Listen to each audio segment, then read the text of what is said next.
Je suis Alan Friss, je suis chercheur en volcanologie à l'Université de Genève. Ici, nous sommes à l'Enviroscope, donc c'est un atelier du Sciencescope. Et donc le but, c'est que les classes viennent ici pour apprendre plus sur les volcans, sur les éruptions volcaniques, et aussi sur un peu plus en général sur les sciences de la Terre.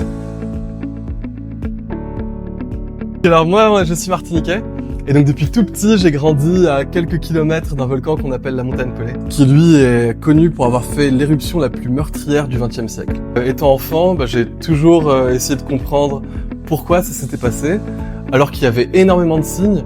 Comment ça s'est fait que personne n'a évacué et qu'il y a eu cette catastrophe en Martinique.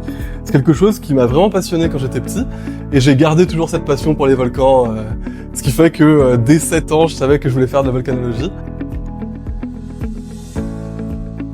Je trouve ça très important de transmettre un amour pour la science, parce qu'on a remarqué ces derniers temps, notamment avec ce qui se passe aux États-Unis, qu'il y a un espèce de désamour pour la science qui commence à grandir, où on n'accepte plus les données de la science, on n'accepte plus les conclusions scientifiques, ce qui fait que le discours devient irrationnel.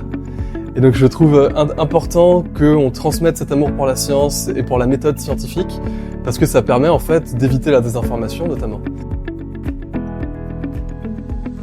Il y a des réponses qui sont très drôles.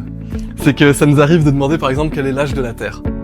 Et alors là on a de tout, et en général ça commence avec des âges qui sont ridiculement petits, du style la Terre a 10 ans.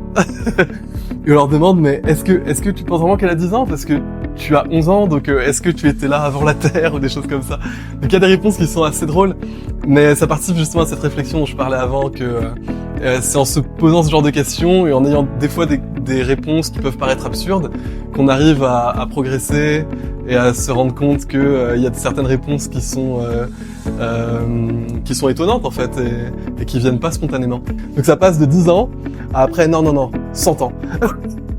Et au final, ils se rendent compte que c'est des milliards d'années. Il faut expliquer ce que c'est qu'un milliard, parce que c'est un chiffre qu'on rencontre pas, surtout quand on est petit. Ça me fait toujours vraiment beaucoup rire. À chaque fois, l'âge de la Terre, c'est quelque chose de très drôle.